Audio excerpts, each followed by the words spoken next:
morning, Ma'am Carmela, and good morning, everyone. My name is Angelica Sikakbay, taking Bachelor of Elementary Education at Global Reciprocal College. This demo teaching is my midterm and final exam. Magandang umaga, grade 6 maagap. Tayo munang lahat ay tumayo at tayo ay manalangin.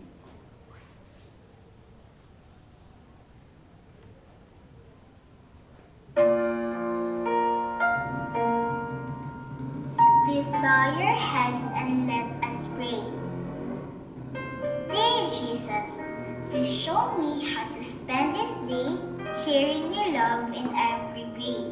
Help me to be kind to everyone, to play and love and have lots of fun, shining your light and giving your grace, sharing your joy with a smile on my face. Angel of God, my guardian dear, to whom God's love commits me here. Ever this day be at my side, to light and guard, to rule and guide. Amen. Okay, class, para magkaroon ng buhay yung bawat isa sa atin, maging masigla ang ating pag-aaral ngayong umaga, ay magkakaroon muna tayo ng energizer. Tayo muna lahat ay sumayaw, mag-unat-unat ng ating mga katawan. Sundan natin yung nasa TV.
Okay, class, nag-enjoy ba kayo sa ating energizer ngayong umaga? Okay, very good. At ang galing lahat ninyong sumayaw. So, ready na ba kayo sa ating pag-aaral ngayong umaga? Okay, alam ko na ang bawat isa sa inyo ay ready na. So, bago tayo mag-aaral, ay meron ako ditong bola. At sino sa inyo yung gustong magpagulong ng bola sa sahig? Anyone? Okay, yes, Michael. Halika dito sa harapan at igulong mo nga itong bola.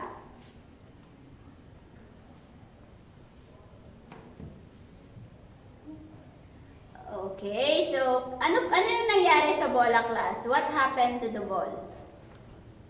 Very good. The ball roll on the floor, slow down, and eventually stop. Okay, next.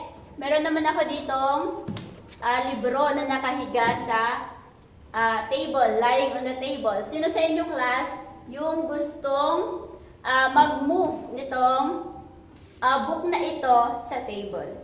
Sinong gusto? Okay, ikaw naman, Louie. Okay, thank you. At class, ano yung nangyari sa libro natin nung minove ni Louie yung libro? Okay, tama. The book is moved across the table. Ako ditong picture na ipapakita sa inyo. At magta-thumbs up kayo kung itong picture na ito ay nagpapakita ng friction. At thumbs down naman kung ang picture na ito ay hindi nagpapakita ng friction. Ulitin ko class, thumbs up kapag yung picture ay nagpapakita ng friction, and thumbs down naman kapag ito ay hindi nagpapakita ng picture. So the first picture is the hands, okay? Kamay na ganito. It's, nagpapakita ba ito ng friction class or hindi? Okay, tama. Ito ay hindi nagpapakita ng friction kasi naka-steady lang. Next. How about this one? Yung mga bata na naglalaro ng soccer. Ito ba ay nagpapakita ng friction or hindi? Okay, very good. Yan ay nagpapakita ng friction. Mamaya mapapag-aralan natin kung bakit ito nagpapakita ng friction. Pangatlo, ito naman yung lalaki na nahulog. Nagpapakita ba ito ng friction or hindi? Mahusay, ito po ay hindi nagpapakita ng friction. Magkakaroon tayo ng group activity at i-divide ko kayo into 4 groups. At bibigyan ko kayo ng mga materials na gagamitin ninyo sa ating experiment. So, ang una, group 1, sabi niya dyan, put a bag on the table. So, ito yung magiging bag ng group 1 class. Kunin nyo dito, group 1 mamaya. Group 2, push a book across the table. Ito naman, group 2. Ito yung gagamitin ninyo.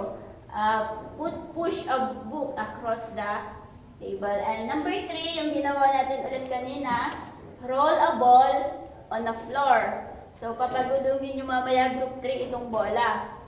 And number 4, drop a feather or coin into water. So, dito, idadrop nyo dito mamaya class yung coin. So, each group, kunin nyo na ang inyong mga materials. Then, mamaya, ay tatawagin ko kayo isa-isa kung ano yung experiment or ano yung na-observe ninyo sa ginawa ninyo by group. I'll give you 5 minutes. Okay, class? I hope na ang bawat isa sa inyo ay natapos na. Okay na ang bawat isa. So, bumalik na kayo sa inyong mga kinauupuan. So, group 1, nasaan na ba yung mga group 1? Group 1, ano yung nangyari sa bag nung inilagay nyo siya sa table? Okay, tama. Yung bag ay naka-steady lang, hindi siya gumagalaw. How about group 2? Ano yung nangyari sa libro nung pinush nyo siya across the table? Ano yung nangyari group 2? Okay, very good. Ito ay nag-move sa table. And how about group 3? Ano yung nangyari sa bola nung inyong pinagulong sa sahig? Yes, ang bola ay umikot. And lastly, group 4. Ano yung nangyari sa coin nung inyong inihulog sa may tubig? Ano yung nangyari sa coin? Okay, ang coin ay nahulog sa water.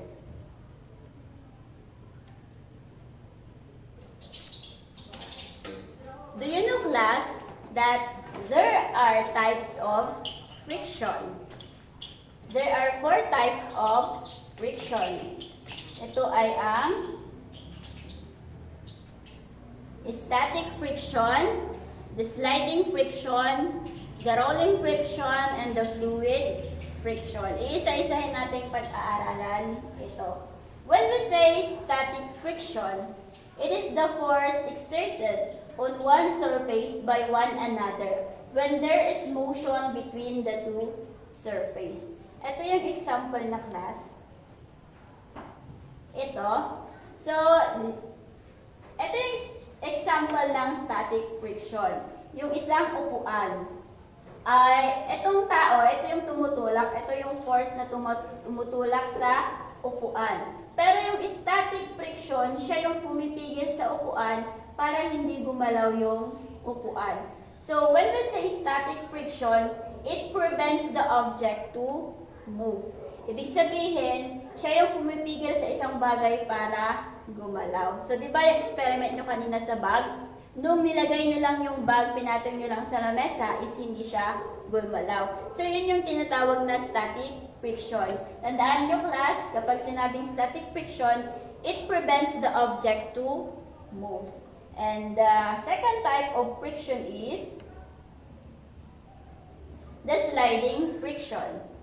When we say sliding friction, it is also called dry friction. It occurs when two objects rub against each other. It occurs between two surfaces that come in the contact with each other. So, ito naman yung example class ng sliding friction. Okay? Diba kanina yung ating picture is yung bata na nag-i-slide. So, kapag ang dalawang bagay ay nag-rub each other, nagkakaroon ng sliding friction. For example, yung bata at saka yung slide. Yung bata, yung solid object, nag-rub silang dalawa, nagkakaroon ng sliding friction. Yung bata at saka yung padulasan o yung slide. Yung bata habang nag-slide siya, nagkakaroon ng sliding friction. So, yun yung tinatawag na sliding friction. At another example, yung kapag doon nga sa may lugar na may snow, yung nag-skate, yung skateboard ata yun. Or ito yung ginagawa sa yellow. Diba? Ito at saka yung yellow, kapag nag-rub sila to each other, nagkakaroon ng sliding friction. So, tandaan ninyo, ang sliding friction when the two objects rubs against each other, nagkakaroon ng sliding friction. Kunwari yung dalawang kamay natin. Kapag nagganon yung dalawa, ibig sabihin nag-rub siya, nagkakaroon ng sliding friction. And the third type of friction is rolling friction. Kapag sinasabi naman natin class na rolling friction, it is the friction that occurs between surfaces in motion in which one of the surfaces is wheel, ruler, or ball. Ito naman yung example ng rolling friction. Ayan, yung bowling ball. Sino dito yung alam yung bowling? Itong bowling ball na ito, kapag ito ay gumulong dito sa bowling surface, nagkakaroon ng rolling friction. Another example, yung bike, yung gulong ng bike. Kapag umiikot-ikot yung sa kalsada, nagkakaroon ng rolling friction. Yung ginawa ninyo kanina, yung pinagulong ninyo yung bola sa floor or sa sahig, nagkakaroon ng rolling friction. Class, take note, itong rolling friction ay merong bilog na bagay, bilog lang. It's either gulong, it's either bola, or something na bilog na umiikot is rolling friction. And the last type of friction is the fluid friction. It is the force of friction exerted by liquids and gases on objects moving through them.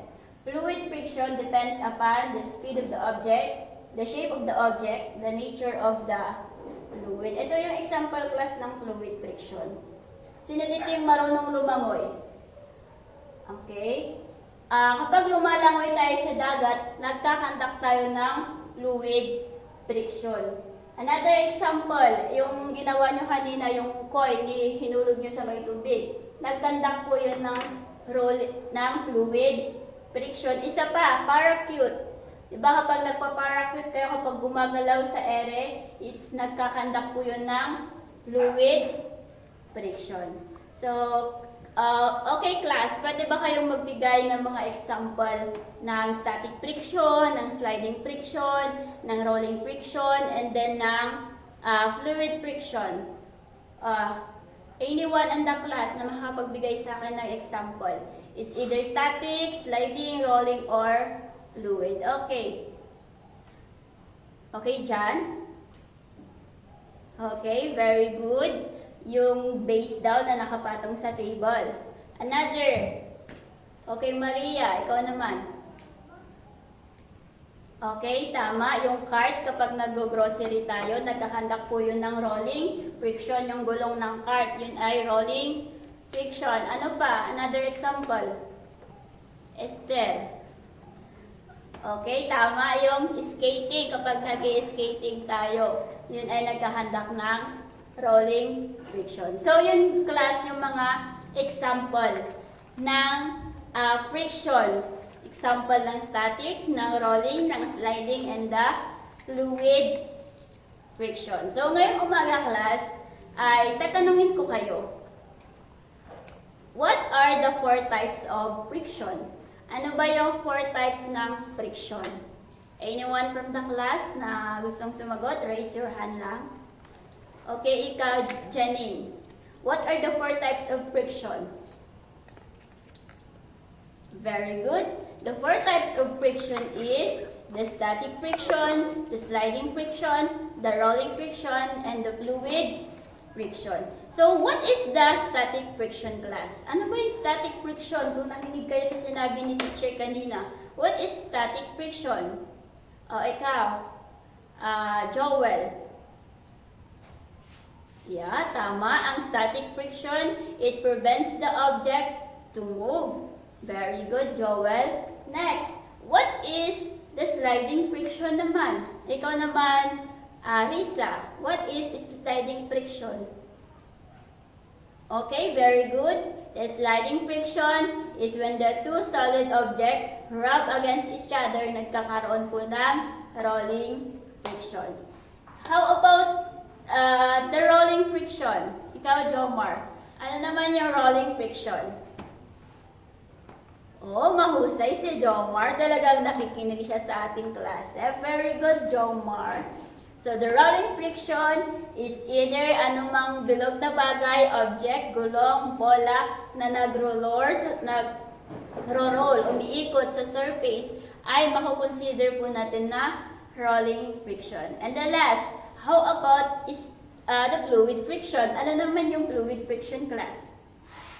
Oo, ikaw, Ramona, what is fluid friction? Very good. The fluid friction is anumang mga bagay na gumagalaw sa tubig or sa liquid or sa gas. It's fluid friction. So, mahusay mga bata kasi naintindihan ninyo ang ating pinag-aralan ngayong araw na ito ay patungkol sa 4 types of friction. Ulitin ko, the 4 types of friction is static friction, the sliding friction, the rolling friction, and the fluid friction. So next. Okay, magkakaroon ulit tayo ng group activity. So, punta ulit kayo sa grupo ninyo, group 1, group 2, group 3, and group 4. So, the group 1, ito yung gagawin ninyo group 1. Medyo nakakatuwa ito. Group 1, show a static friction through action. O, diba? I-demo nyo mamaya. Magpapakita kayo sa amin mamaya ng sample ng static friction. Group 2, draw some example of sliding friction. Magdodraw naman kayo group 2 ng example na nagpapakita ng sliding friction. Next is the group 3. Okay, group 3, put a check if the object is rolling friction. So, meron akong ibibigay sa inyo na sasagutan ninyo. Ilalagyan nyo ng check kung itong object na ito ay nagpapakita ba ng rolling friction. And group 4, column the fluid friction. So, meron doon mga example, tapos meron doon column. Iko-column ninyo kung ano yung fluid friction. So, nagets nyo ba mga groups. Okay, so punta na kayo sa inyong mga grupo and I will give 5 minutes only para magawa. Okay, thank you group sa bawat isa.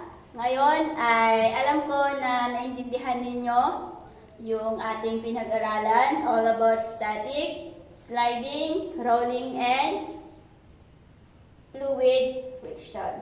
So another activity na ating gagawin is the matching type. So class, kuha kayo ng inyong notebook and papel and answer it individually. So, okay. Or ano na lang, punta na lang kayo dito sa harapan, then ituturo nyo na lang kung saan yung tamang sagot. Or pwede din pala, like number 1, saan dito? It's either A, B, C, or D. So, kunin ka kayo ng papel ninyo, then answer this one. Match column A with column B and write the letter of your answer in your notebook. So, sabi niyo na sa column A, fluid friction. Nasaan ba yung kahulugan ng fluid friction dito? Static friction. Hanapin niyo kung saan yung static. Rolling. Saan yung rolling? And lastly is the sliding friction. Nasaan ba yung kahulugan ng sliding friction? So, I will give you 1 minute para sagutan ito kasi madali lang naman ito. Alam ko naman naintindihan ninyo yung ating pinag-aralan. Okay, exchange paper at the back. Okay, exchange paper at the back. So, magpalitan kayo sa likod, then i-check ng classmate ninyo. So, number 1, sagutan natin, fluid friction. Saan dito? They are on the subject. Okay, saan dito?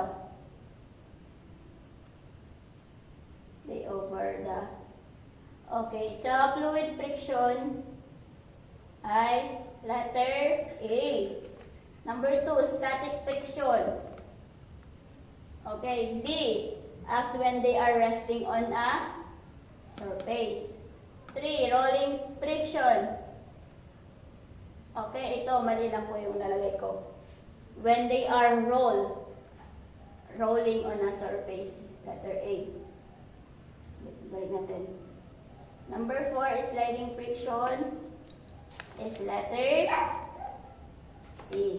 Okay. So, and lastly, para sa ating assignment class,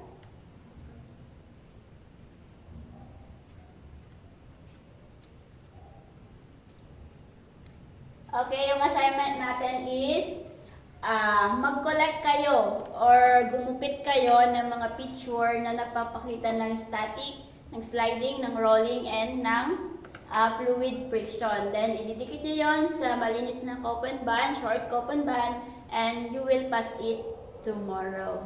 So, I hope na meron kayong natutunan sa ating pinag-aralan ngayong umaga, the 4 types of friction. Before tayo lumabas, let us all pray muna. And thank you everyone sa inyong pakikinig. And thank you Ma'am Carmela for this demo teaching. I'm Angelica C. Kakbay, taking Bachelor of Elementary Education at Glover Lucar College. And proud to be a member of Cohort 5.